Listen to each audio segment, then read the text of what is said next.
religion. No. Many people have no religion in the UK. Yeah? Yeah. So, The land of Dawkins. the Vikings still rule. It's the Viking heritage still in England. See. Where are we holding? Ach kol ze. What page? We're about page 30. We're about 10 lines down. Ach kol ze b'imot achot. So everything that we said here about how the usual mystical interpretation of digestion is that Use this as a good. that the higher the organ, the greater the need for purification, for clarification, for birurim. Okay? Mm-hmm. And that's avodat birurim. That's what we call the work of clarification, which is what we do all week long. But on Shabbos, the purpose of digestion is something entirely different.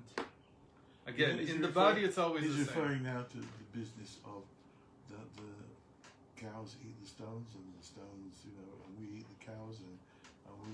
So that's another way of looking at it. Yes, that's another way of looking at it. The only the question would be, do the angels eat something from us? Okay. Do the angels who have higher consciousness of the divine, do they eat something from us? Depends who the us is. When the angels went to Avraham Avinu, they did eat, and they were elevated by eating from Avraham Avinu, because Avraham Avinu was higher than them. When the angels went to Lot, they caused them a yerida to eat from Lot. So you're saying that if the person is high enough, they have something to eat off of. Yeah. So the simple understanding is. Or you have the whole Indian of the Rebbeim and Shirayim.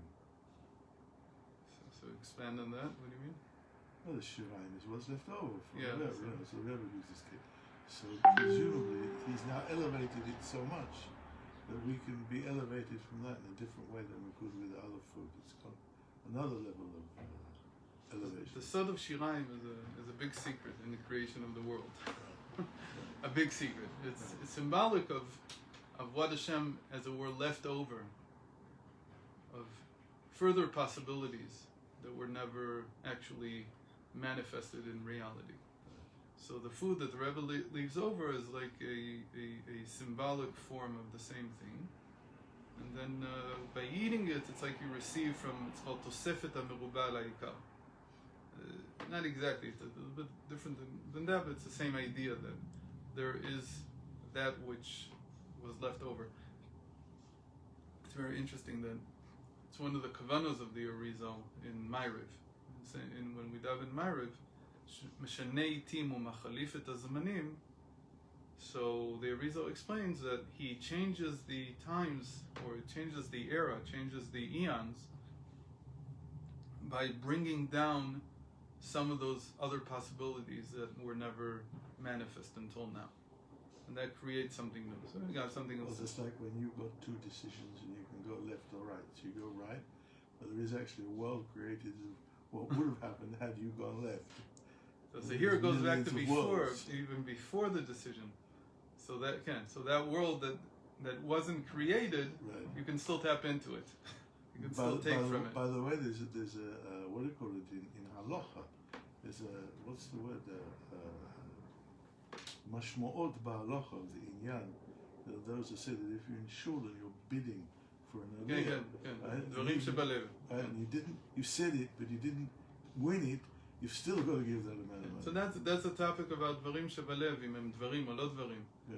That b'divrei chulin, and something that's like a business deal. So there is such a thing called onat dvarim. That you said one thing, but you meant something else. And you should do according to what you meant and not according to just what you said. But when it comes to, but if the deal never worked out, nobody would tell you, look, you still have to go back and buy it at the sum that you intended to. But we say l'chumra when it comes to something that's in holiness, that even if you meant to do something in your heart, dvarim shebalev hem dvarim, they are something, and you have to take them into account. So, So on Shabbos, the whole purpose has to be something else. I was going to say, by the way, that the sign that the angels use something from us is kadosh, kadosh, kadosh.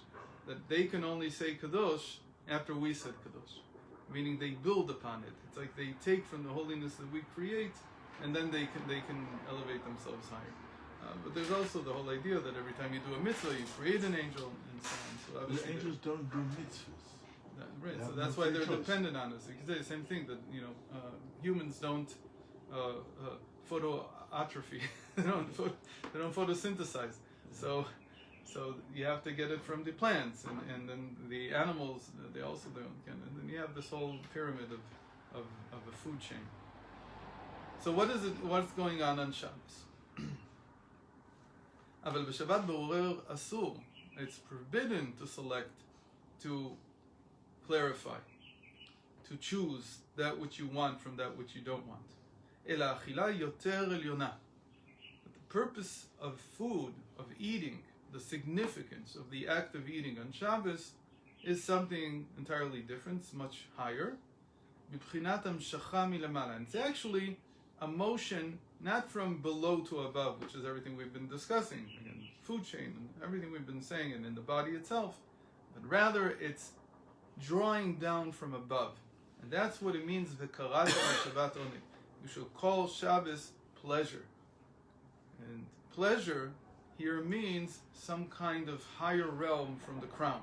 And as titanag al Hashem, then you shall have pleasure on God.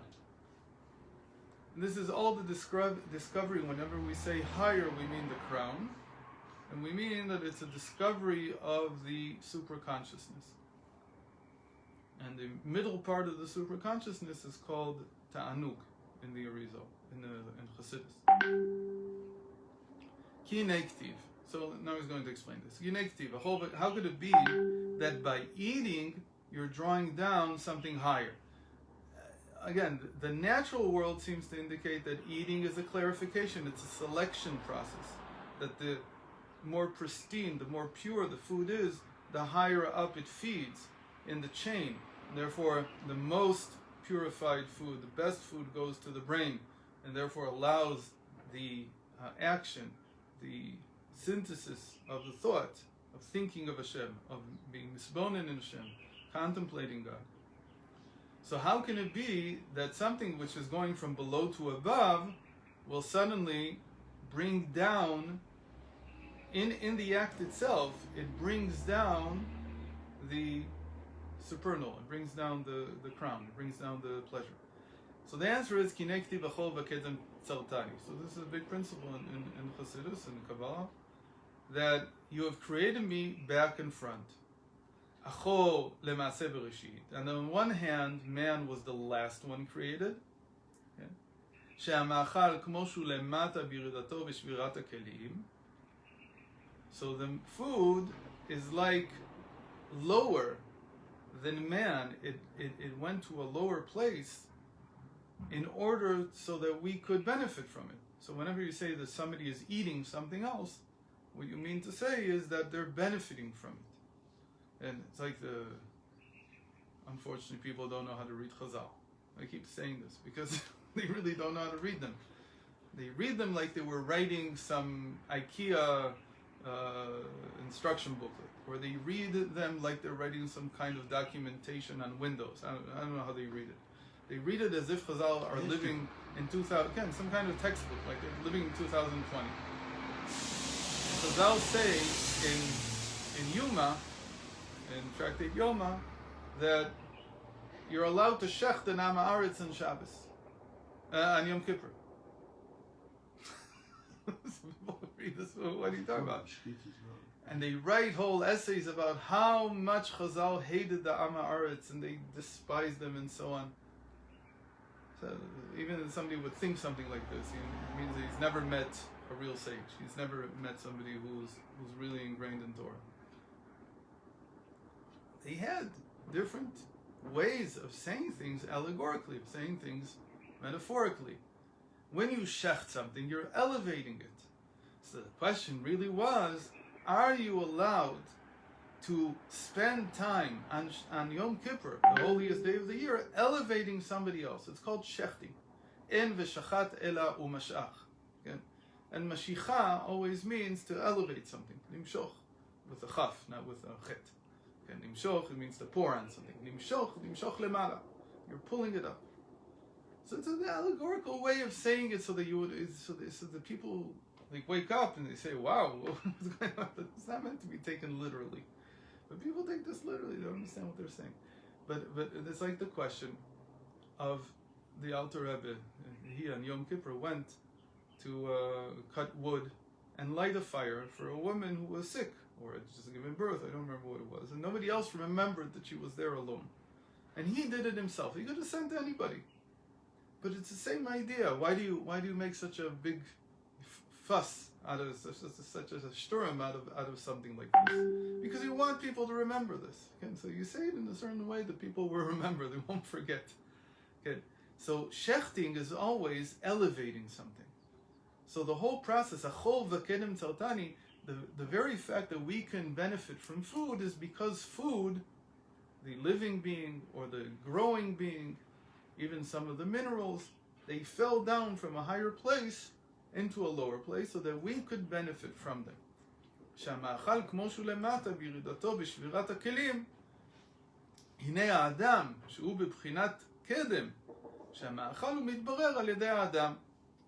So man has the ability to select the very best out of it and to cause this elevation, this whole process of this chain of food chain, or however we look at it, of purifying the food, and then we can benefit from it.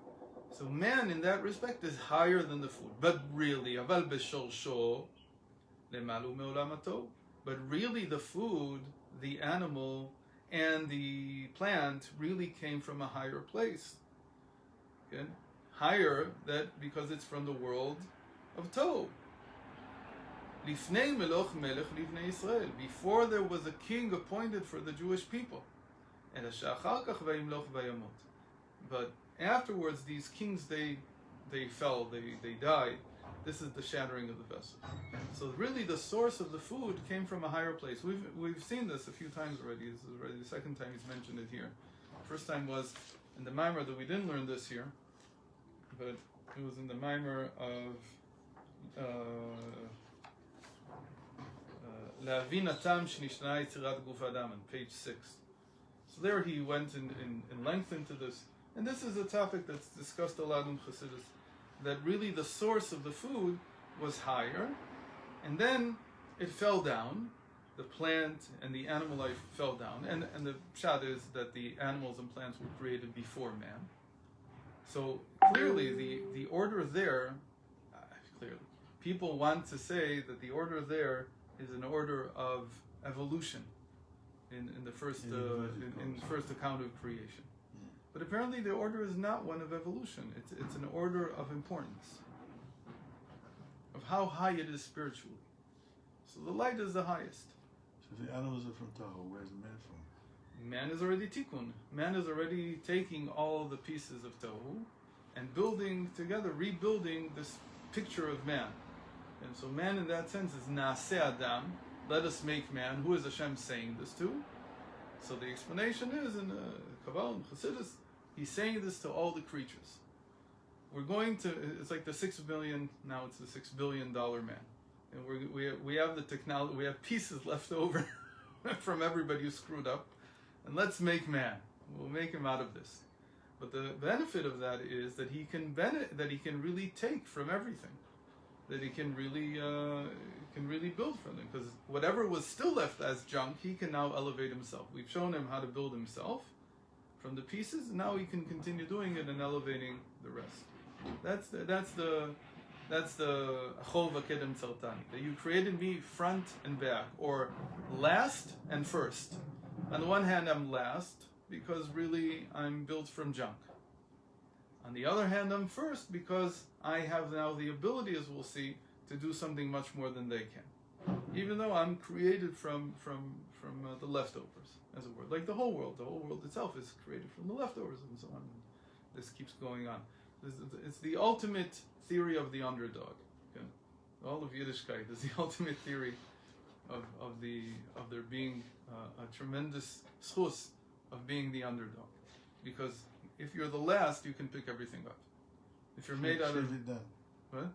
Shividan. Yeah. Shividan Yeah, was yeah, like the yeah, big yeah. everything. Unfortunately, we talked about yesterday about gematrias being placeholders or shorthand for for a whole teaching. I don't remember. There's a whole teaching on a chol v'kedem tzaltani that the Rav taught once. I don't remember it. I have to look it up. It's a very beautiful thing here in terms of numbers. Okay, so Adam הוא מקבל החיות מן המאכל. סליחה, I skipped. אך מכל מקום נראה ששורשו יותר גבוה מהאדם, שראה מאכל ומחיה את האדם. So even though we lift it up, we have the ability to lift it by digesting it, but the very fact that it can sustain us means that its root is higher than our own. Okay, because understand that in Torah thinking, there's no spontaneous way in which something that's unordered or lower spiritually can sustain something that's higher. There's no such understanding. It's always the opposite. It's whatever is higher is pulling up whatever is lower. But you're not receiving from it. Unless, again, this ultimate theory of the underdog, that what was lower only seems to be lower. It's lower now because it was broken. But really, it's higher than me. So, for instance, this all stems from a theory of knowledge. How can an older sage learn something from a younger man that he's teaching? How is that even possible? It's not possible. It doesn't make any sense. Especially if you consider that Torah is built on tradition. So the older he already received, he saw a lot more. He's closer to Sinai, call it like that. The younger he's further away, so how can he suddenly teach him something that he didn't know? So the only way that we can explain this is because you know why he's lower, why he came out later in history, meaning he's 60 years younger than you, because he represents some energy that fell down lower, so it's coming out later. If you're able to tap into the energy that he's being fueled by, not what he's saying, because what he's saying is immaterial. It's the energy that he's bringing. He's bringing a different energy here. Then you can gain and benefit from that, because that energy actually, its source is higher than you. It's a very different way of thinking. Today people think naturally. The natural way of thinking, we call natural causation, is that the simple builds into the more complex. And so therefore it makes sense that when I eat plants or something else, that their simple ingredients would benefit me. If they were really more simple. But really what differentiates this, I don't know the answer to these questions. These are questions I don't know if anybody knows the answer to. What really differentiates the cells of an animal from the cells of a human being? That I would benefit from those cells, from those, I don't think we even eat the cells. I think that the body just uses the nutrients in it. So you see that you break it down anyway. So this whole picture of from the complex from the simple to the complex is very difficult to fully comprehend, because you break it down anyway, then you put it together again. It's a very complex process. I don't know if anybody fully understands how it works. But the point is that here we're saying that by putting it together, I gained some insight into Torah. Okay? Because I ate bisra the Torah shmeina, because I ate some fat from a fat ox, it sparked me inspiration about how to understand the blood of Gemara. There's no connection to the ox. The ox didn't know how to think. Well, what am I getting from it? So you have to assume that if that really works, if I'm being inspired with something that's not on the surface. It's not the ox itself. It's not the physical ox himself. It's something, some energy that's locked into those tissues, and that's being released when I eat it. And that's why it's so important for me to eat something that's super kosher, super makpid and everything. That the shochet should be somebody with a clean mind and so on, because I'm not interested in the physical sustenance. It's sort of like saying that that Rabbi Sachs was a vegetarian. Oh yeah? He was, at least what it says on Wikipedia. So can you really have insight if you're a vegetarian? I don't know. You're missing something because it says. No question that you're missing something. You're missing something from the world of Bria. Bria is the animals. The world of creation, that's the animals. You're missing some knowledge there. Again, could I prove this in a laboratory? Could I show you that could I catalog the types of insight in among the sages based on what they ate? I don't know. It's not something you can. But theoretically, you should be able to say, look, if you only eat plants, you're in the world of Yitzir. So all your thoughts are going to be, you might have some original thoughts yourself, but from the food, all you'll get is up to the world of Yitzir. You'll only see yesh mi yesh. You'll never see yesh mi ayin. You'll never understand that concept fully. So maybe it makes you more human in the sense that you understand, like anybody who sees yesh mi ayin. So he doesn't, according to the Tanya, he doesn't see so much. He doesn't put the same weight on the human condition. And somebody who's very much ingrained in yesh mi ayin. There's a lot of accounts. There's actual accounts. There was a mashpia here in Yerushalayim. His name was I forgot, the mashpia in Torah Semis. He was very ill at the end. It was for a couple of years. He was very, very sick.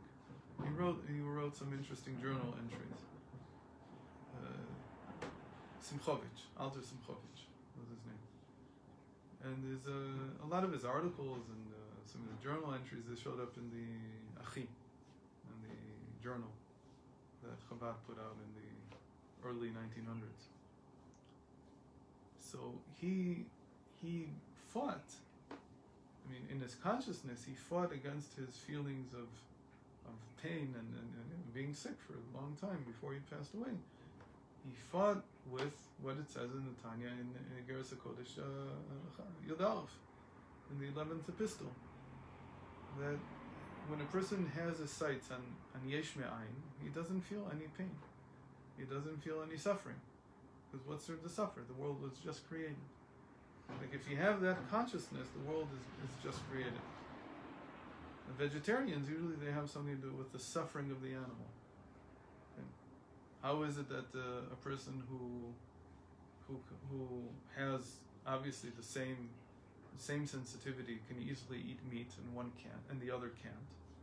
So one would say no, they don't have the same sensitivity. One doesn't. But you could say that the vegetarian is somebody who feels the yesh mi yesh. He says, this meat on my plate, it didn't come out of thin air. It came from something that was walking around 2 weeks ago. Carrots cry when you pull them up out of the ground. And the carrot but he sees that the carrots don't cry. He's pulled carrots out and he's seen they don't cry. They don't do anything, in fact. But the animals, if you've ever seen a PETA movie, a horror flick from PETA, or PETA, whatever they call themselves. So you see that they cry, and he can't get this out of his head, because he's yesh mi yesh. This piece of meat here came from that. But a person who's more strongly in yesh mi ayin, Hashem gave us permission to eat. Okay. So even if there's permission, he says, I don't have to do it. Mutar lo tzarich. It's permitted. But a person who has a lot more thinking about yesh mi ayin, it may very well be that they can't even see it, because as far as they're concerned, their chavaya, their experience of reality, is such that this was just created on my plate. It definitely is not connected to any animal that was alive 2 weeks ago. There's nothing there. It's yesh mi ayin. It's something from nothing. And the more you have that, the more easily you deal with the world, unless you see the continuity of pain or suffering, whatever you want. So there's a possibility. So, and but then they all fell. These lights from the world of chaos that created the animals and the plants, they fell down lower. Because we see that in the end, man receives sustenance from these foods. It means that they must have a higher source. The energy that man is getting from it is sustaining him. And really, man is receiving from them because he was on the sixth day. He was created at the end of the sixth day. Everything that was created before him is sustaining him, but from above to below. Even though right now it looks like it's lower, even though it looks like the animal, the plant is lower. What's interesting is the moon and the sun, that they always look higher, seem higher, until you build a theory of materialistic reductionism. In the ancient world, it was clear to everybody that the sun and the moon are from a higher element, Plato's fifth element, or Aristotle's, greater element, the Hayel, whatever it was. But everything ad galgala ereach until the moon was the four elements, and beyond that, it's something entirely different. But then came the theory of material reductionism, and everything is now material. It's just the materials we have here. It's amazing that I don't know if you saw there's an asteroid that they want to go mine, not the one that was landed on. It's one that's worth billion. Right. It's like no number for it. Why? Because it has platinum, and it has gold, and I don't know what other stuff it has. Who knows what viruses it has? They want to bring it back. Okay, so there's still some conception that in the stars there's something beyond. So today it's like in supernovas and black holes. Something in the human mind wants to attribute to what's above me some other reality, some other than Earth realism. So there's something left over from that. But it used to be very simple. Even the moon, you couldn't touch it. Why couldn't you touch it? Because it's not made out of the matter that you know. It's from a different dimension. It's something else. Then in the 16th century, 17th century, 18th century, 19th century, until finally, in the end, Marx shows up, coming from the fifth element. Sure. Hang it up.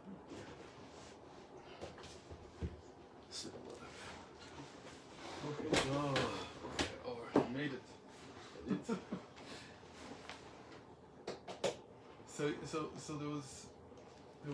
was clear that the sun and the moon are from different material altogether. But then you get in 16th, 17th. Say that they're still made out of the same physical laws. Everything's still the same atoms. So then in 1969 you can land on the moon. And if you understand science the way Torah understands science, you couldn't land on the moon in the 14th century.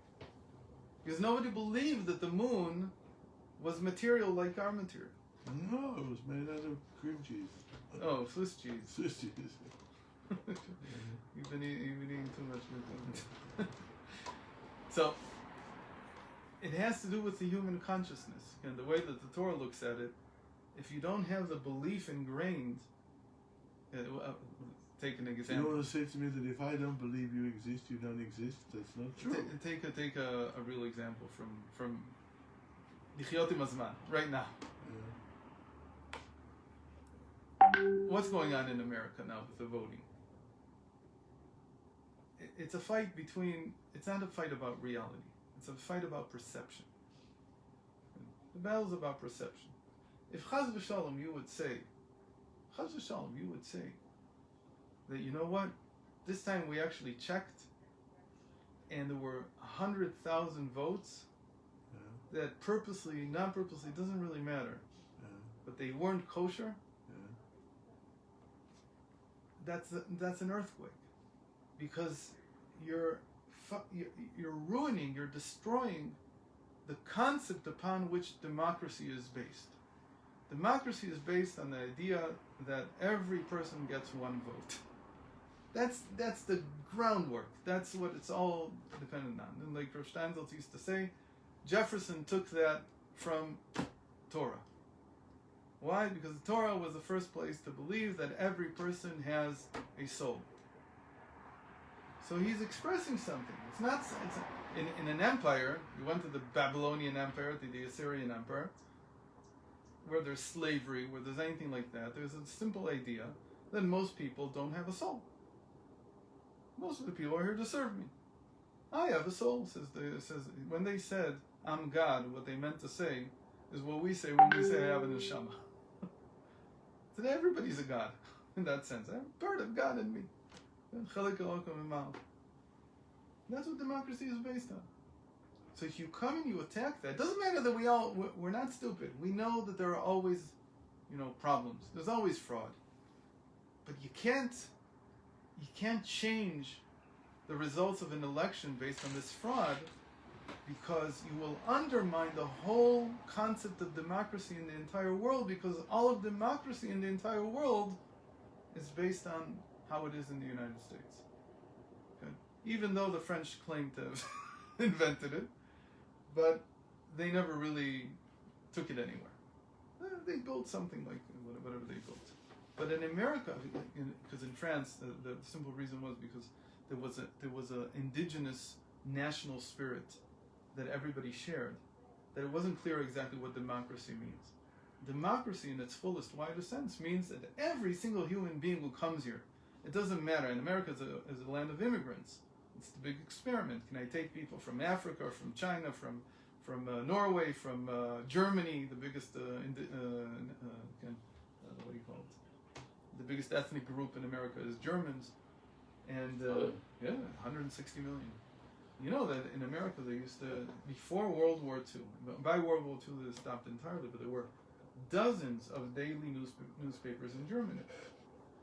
Storefronts were in German. The two world wars threw this all underground because they realized that they can't. In fact, there were just as almost an equal number of German nationals in America that were, and they weren't really national. They didn't come 2 days ago.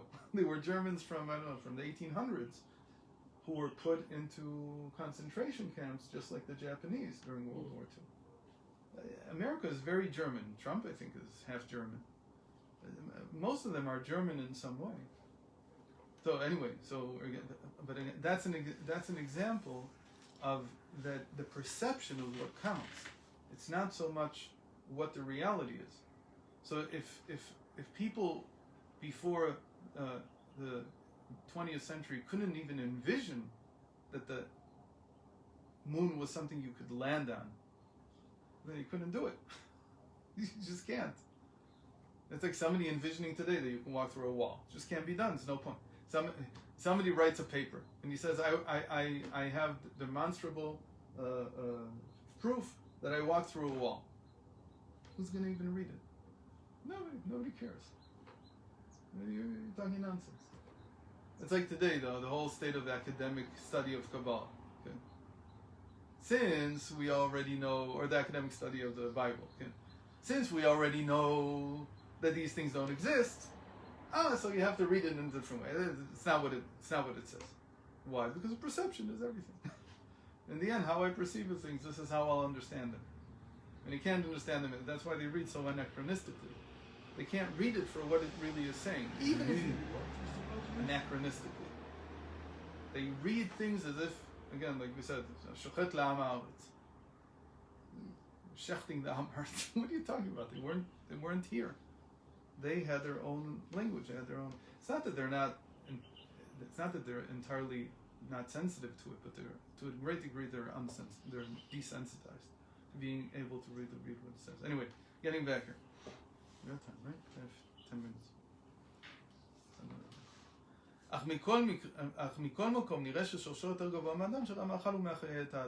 So we see that even though the food seems to be lower than man, it's really sustaining him, so it must have a higher source. And really man appearing on the last hour of the sixth day or last hours of the sixth day is because he is theoretically, in the spiritual sense, lower than everything else. But בשבת, שהוא זמן עליית העולמות, מתעלה המאכל כמו שהוא בשורשו. But on Shabbos, when you're eating the plant, remember we learned this? We learned this 2 years ago. Yeah. When you're eating the plant, or you're eating the animal, it has returned back to its proper place as it was before the shattering of the vessels, before the world of Nikudim fell apart, the world of chaos fell apart. ונמשך ממנו חיות לנפש מלמעלה למטה. And now, it's in a different position. You're not going to be digesting it to elevate, right, this process of building from the simple to the complex. You're going to be taking from the source itself, כמו שהוא בשורשו, as it is in its root. And you're drawing down this energy, על ידי י"ב לחמין, by, first of all, the 12 loaves of bread that the Arizal puts on his table. The 12 loaves of bread, where did he take this? Of course, he took it from the Mikdash, from the temple. Showbread. The showbread. Well, that was put on Shabbos. And Shabbos the old guard was relieved, and 12 new loaves were put on the table. And this is it's a different verse. Before we started with the verse that said, what was the verse we started with? What was the verse we said described food?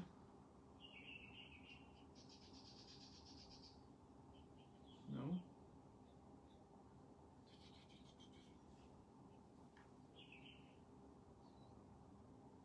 I don't remember. I mentioned it yesterday. It's not here in the Mimer. I said this Mimer is a little lacking in bringing the sources. I don't remember what the verse is. But on Shabbos, this is what's called the tzaddik eats to the satiation of his soul. Ki yesh te'achilot, ha'echadu lesov nafsho. The higher eating is called for the satiation of the soul, not of the body. V'hasheni hu beten reshaim techsar. And the lower type of eating is called that the stomach, or really comes from the word boten, from a nut, because it's round. And it even looks like a little bit like a nut. It's more like a cashew than a peanut, let's say. So the stomach of the wicked is always empty, is always lacking. Is that why I'm hungry all the time? What? That's why I'm hungry all the time. So you have to only eat on Shabbos. The satiation of the soul is drawing down the energy from above. That's the type of eating on Shabbos. And the stomach of the wicked is empty or lacking. Doesn't mean really the wicked here. He says Rishaim here is you're going, instead of from a state of up and down, you're going from outside to inside. And this is one of the main things that Kabbalah and Chassidus is very sensitive to. When are we talking about a up-down direction, and when are we talking about an inside-out direction? They're two different things. In fact, if you're not careful, you'll mix them up. So he says, when I say that something is coming from above to below, that's one type of explanation. And there I'm dealing not with what we call the simple to the complex. The simple to the complex is more like from the outside in. And when I say Betan Reshaim Techsar, I mean that you're further out. And you need something that's more inside. And when you're looking at the tzaddik is eating to the satiation of his soul, so that's more from above to below. It's a different category in general. They are different categories, these explanations. So the Reshaim, really, they're the chitzonim. They're the external. And so what do? We take what's external and we clarify it. We select the good part from it. And chayil bala, we take the good part is called the chayil, like ish chayil, man of aptitude, of ability. So we take that which has ability and we consume that, and whatever's left over we throw out. So that's called clarification. That's birur. That's what we do on the weekdays. Chayil is Chayil is also a chayal, like a soldier. A man of Okay. war. One of valor. Yeah, it's something that is valiant. It has value. Chayil, you might say, is something that has value. Says that the plants are higher than the man, but the man takes the plants and plants them. The man can decide where the plant's going to grow.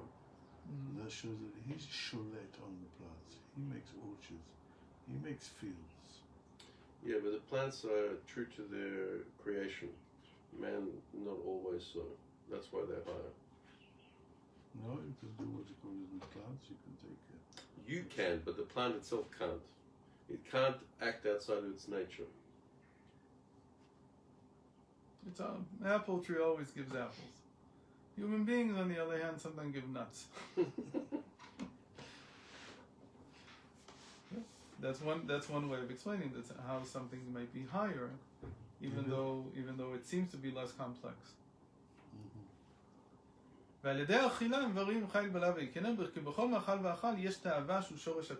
Every type of food, how is it external? Because it contains some craving in it. Okay?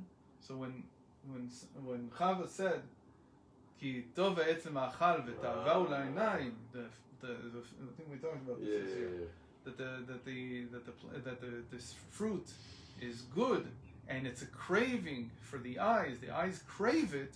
So the understanding in Kabbalah is that you're craving it because there's something of a klipa. There's some husk inside the plant itself that's causing you to connect to it. Otherwise, you couldn't have said it's good. How You never tried it never before. tried it. How do you know? That's interesting. That's very interesting. How did she know it was good? How does she know? Because how do I know that this is something that I crave?